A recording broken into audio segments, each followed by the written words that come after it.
नमस्कार, स्वागत है आपका वायरल शो में। मैं हूँ आपके साथ में अविरल। जब आदमी डिप्रेशन में होता है, थोड़ा सा परेशान होता है, तो म्यूज़िक का सहारा लेता है। अक्सर आप भी लेते होंगे कि संगीत का सहारा लेकर के दिमाग को थोड़ा सा एक फ्रेशनेस मिल जाती है और एक ताजगी का एहसास होता है संगीत को सुनने के बाद में। लेकिन संगीत को सीखने में भी बहुत कला लगती है, बहुत मेहनत लगती है। तो हमारे साथ में मौजूद हैं आज शिवा ठाकुर जी, जो संगीतकार भी हैं और एंकर भी हैं। तो शिवा जी, बहुत बहुत स्वागत है आपका वायरल शो में। नमस्कार शिवा जी, सबसे पहला ये संगीत शब्द जो है, इसको आप किस तरीके से देखते हैं और ये कितनी साधना का विषय है? संगीत एक अथाह सागर है। इसकी गहराई नापना तो बड़ा मुश्किल काम है और एक साधना है, तपस्या है। मैं इस रूप में इसको मानता हूँ। संगीत बहुत एक गहराई का विषय है, जिसकी गहराई बिल्कुल अथाह सागर है। ये अगर आपकी जर्नी की बात की जाए तो आपका सफ़र कैसे शुरू हुआ और आपने कब सोचा कि मुझे भी सिंगर बनना चाहिए, और आप कैसे इस क्षेत्र में प्रवेश किए? जी, एक्चुअली में हम जिस परिवेश में पले बड़े हैं, हमारे यहाँ कोई संगीतकार नहीं रहा। लेकिन क्योंकि एक नेचुरल बचपन से ही रेडियो वगैरह चलते थे, तो रेडियोग्राम पे हम सुनते थे गाना, छाया गीति सुन के। उसके बाद हमारे मोहल्ले वगैरह में पहले स्टेज शो वगैरह साल में एक बार हुआ करते थे। तो बचपन से एक शौक़ जो आज प्रोफेशन में तब्दील हो गया। तो शुरुआत आप यूँ कह लीजिए कि बिल्कुल जब से मैंने होश संभाला है, तब से मुझे शौक़ रहा। और आज इस जर्नी को लगभग 25 वर्ष तो हो गए करते करते। तो जब आपने ये जर्नी शुरू करी थी तो किसी गुरु का सहारा लिया था, किसी से सीखा था, कि मतलब ये स्वतः आपके अंदर से आपको आवाज़ आई कि नहीं, मेरे अंदर संगीत है? एक्चुअली में वो उम्र ऐसी थी कि मेरे अंदर क्या है ये तो मुझे नहीं पता था। लेकिन अब जैसे स्कूल के फंक्शंस में या कुछ, या हमारे जो बचपन के मित्र हुआ करते थे, तो यार शिवा आप गाओ, अच्छा गा रहे हो, ये गाओ, तो किशोरदा, रफ़ी साहब, इनको सुन के बड़े हुए। लेकिन जब आगे प्रोफेशन में आए तो फिर लगा कि नहीं, कुछ सीखना चाहिए, क्योंकि बिना सीखे बिना गुरु ज्ञाने। फिर हमने सीखा और वहीं से आपका ये सफ़र जी फिर कंटिन्यू आज तक वो सफ़र जारी है, कंटिन्यू चल रहा है।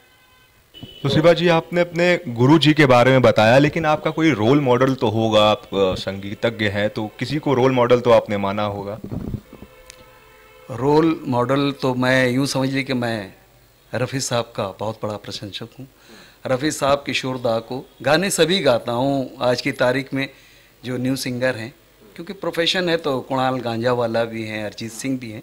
लेकिन रफ़ी साहब से मैं बहुत मुतासिर हूँ। रफ़ी साहब हुए तो बचपन से इनको बहुत सुना है, और किशोरदा तो ये मेरे, आप कह सकते हैं कि मेरे गुरु भी हैं। इनको मैंने शुरू में रेडियो में सुना है, रेडियो गुरु। उसके बाद फिर मैंने सीखा है। गुरु जी हैं हमारे पंडित चेतराम जी के बेटे दुर्गेश गोयल जी, बहुत महान हस्ती हैं। तो मैं गांधी संगीत विद्यालय भी गया, विधिवत शिक्षा ली। लेकिन जो गुरु जी से मुझे मिला वो एक बहुत बारीकियां, दुर्गेश गोयल एक अच्छा बहुत बड़ा नाम है, तो वो मेरे गुरु हैं। बाकी रफ़ी साहब और किशोरदा, इनका मैं बहुत बड़ा फ़ैन हूँ, प्रशंसक हूँ। इनसे बहुत ज़्यादा मैं मुतासिर हूँ। शिवा जी, अगर आज की जो यंग जो आ रहे हैं सिंगिंग में, यंगस्टर जो सिंगिंग में प्रवेश पा रहे हैं, उनमें आप क्या देखते हैं? और जब आपने शुरू किया था ये सफ़र, तब किस तरीके से स्टूडेंट लगन से सीखते थे, और आज के स्टूडेंट में क्या आप कमियां देखते हैं और क्या अच्छाइयां देखते हैं? देखिए, कल और आज में बहुत बड़ा फ़र्क है। जो कल था वहाँ हर कोई नहीं गाता था, आज हर कोई गाना चाहता है, हर कोई डांस करना चाहता है। संगीत एक साधना होती थी, एक पूजा होती थी, और मैं आपको बता दूं कि ये नेचुरल है। और जिन्हें लगन होती थी तो बड़ी मेहनत होती थी। वो चाहे आज के न्यू फ्रेशर में यही कमी है कि आजकल मतलब सब्र नहीं है, क्योंकि ये बहुत मतलब उसका विषय है। और तमाम इंस्टीट्यूट खुल गए हैं, तो वो जिसमें कह रहे हैं कि बच्चों का भविष्य खराब करना, क्योंकि एक गाने के लिए बहुत जरूरी, देखिए हम दैनिक बोलचाल की भाषा में जो हम हिंदी बोलते हैं, तो हिंदी में आप ये समझ लीजिए कि उर्दू का बहुत बड़ा दखल है, क्योंकि शुद्ध हिंदी तो हम नहीं बोलते। और जब एक गाना तैयार होता है तो उस गाने में तो पूरी पूरी उर्दू के ज़्यादा जो भी शायर है शायरी लिखता, उन टुकड़ों को जोड़ के ही पूरा गाना बनता है। तो हमें उसकी जानकारी बहुत ज़रूरी है, क्योंकि हम फील तभी दे पाएंगे जब हमें उसका मतलब पता होगा। तो ये इंस्टीट्यूट में नहीं मिलेगा। इसके लिए फ्रेशर को अगर सिंगिंग का शौक़ है तो सीखना पड़ेगा। इंस्टीट्यूट में जाएं, वहाँ पे आपको एक थ्योरी बताई जाएगी, लेकिन खुद वहाँ पे ये कि आप गाने में क्या है, ये सारी चीज़ें वहाँ नहीं सिखाई जाएंगी। आपको बता दिया ये रिदम है और ये आपका सुर है, लेकिन सुर कैसे लगना है उसके लिए आपको अपना रियाज बहुत ज़रूरी है और एक पेशेंस, सब्र बहुत ज़रूरी है, उतावलापन नहीं, और एक अच्छा गुरु जो ये आपकी बारीकियों को समझ के आपको बता सके सारी चीज़ें, वो बहुत ज़रूरी है। और उसके बाद हम आगे कर बहुत, क्योंकि लता जी जैसी जो कि अब इस पूरी विश्व में शायद अब दोबारा ना आए, तो ये आज भी कहते हैं कि हम सीख रहे हैं, तो हम आप तो उनके चरणों की धूल भी नहीं है। तो मैं यही कहना चाहूँगा जो फ्रेशर है कि सीखें और सीख के उसमें कदम करें। तो जो नए स्टूडेंट संगीत को सीखना चाहते हैं उनको एक तरीके से पेशेंस के साथ में सबसे बड़ी चीज़ है एक अच्छे गुरु के पास में जाना चाहिए जो उनकी बारीकियों को बता सके और उन्हें एक अच्छा संगीतज्ञ बना सके। तो शिवाजी, एक चीज़ आपसे ये भी जानना चाहूँगा, ये सफ़र जो शुरू हुआ था तो अब किस मुकाम पर पहुँचा है और क्या क्या नई प्लानिंगें हैं और क्या अभी प्लानिंग चल रही है आपकी? जी, अब यूँ समझ लीजिए कि मुकाम का ये कि बहुत बड़ा मुकाम तो नहीं हासिल हुआ, लेकिन अपने कानपुर शहर में, कानपुर शहर के बाहर एक छोटी सी पहचान है कि ये भी एक छोटा सा सिंगर है या एंकर है। और एक अपनी संस्था है Mambo unit, orchestra the Mambo, वो चलती है। तो जो हमारे प्रशंसक हैं, हमारे फैंस, उनका प्यार मिला है। और आगे की प्लानिंग ये है कि मतलब म्यूज़िक इज़ माई लाइफ, दम निकले तो संगीत के साथ ही निकले और एक अच्छे सच्चे संगीतकार के रूप में, एक सिंगर के रूप में पहचान हो। यूँ नहीं कि हम साहब किसी ने भी हमको खड़ा कर दिया यहाँ पे। आजकल तो पैसे देख लोग एल्बम बना रहे हैं, पैसा है दे दिया, आए गए, कितने आए कितने गए। पहचान वो चाहिए कि लोगों का प्यार दुलार मिले और ये सफ़र यूँ ही जारी रहे, बस ये लोगों का प्यार मिलना सबसे बड़ी ज़रूरत है शिवाजी की। तो शिवाजी, चलते चलते जानना चाहूँगा जो स्टूडेंट आपसे जुड़ना चाहते हैं और साथ ही जो यहाँ पर हमारे दर्शक या स्टूडेंट देख रहे हैं उनको क्या मैसेज देना चाहते हैं आप? देखिए, सिर्फ एक ही बात मैं कहना चाहूँगा फ्रेशर को कि शौक़ अलग चीज़ है, किसी को भी हो जाता कुछ भी देख के कि साहब वो कर रहा मैं भी कर लूँ, लेकिन शौक़ में पागलपन बहुत ज़रूरी है। जिन्हें अगर गाने का शौक़ है ऐसे, तो वो अपने अंदर एक पागलपन, जुनून पैदा करें। जुनून होना बहुत ज़रूरी है। और जैसा कि मैंने पहले बताया कि सीखना बहुत ज़रूरी है।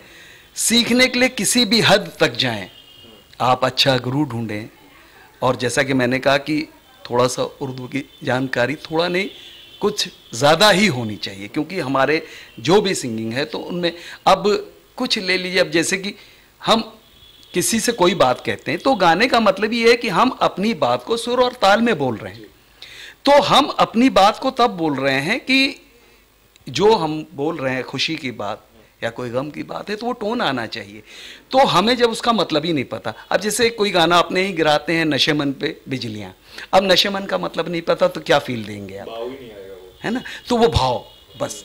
तो मैं चाहूँगा कि सीखें और जो भी है, और जो मेरे पास आना चाहते हैं, मेरे से जो पन पड़ सकता है, जो मुझे गुरु ने दिया है, मैं उनका मार्गदर्शन कर पाऊँगा जितना मुझे आता। मुझे कुछ भी नहीं आता है, मैं आज भी सीख रहा हूँ और मरते दम तक सीखूंगा। जैसा कि मैंने बताया कि संगीत एक अथाह सागर है और उसकी एक बूंद भी अगर मिल जाए तो मैं अपने को धन्य समझूंगा। तो संगीत एक अथाह सागर है। साथ ही शिवाजी से जाते जाते मैं एक रिक्वेस्ट करना चाहूँगा कि हमारे दर्शकों को कुछ गाकर गुनगुना कर ज़रूर सुनाइए। जी।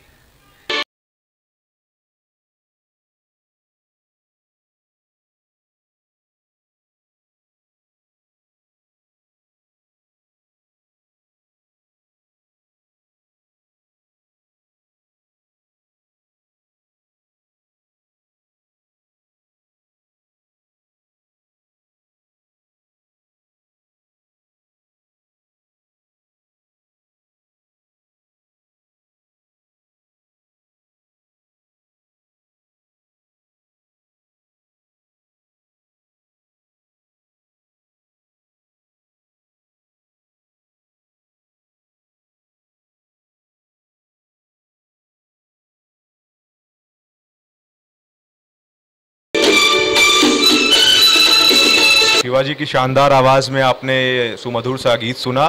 शिवाजी, आप हमारे साथ में जुड़े और हमारे दर्शकों को इतनी अहम जानकारियां दी, उसके लिए बहुत बहुत शुक्रिया।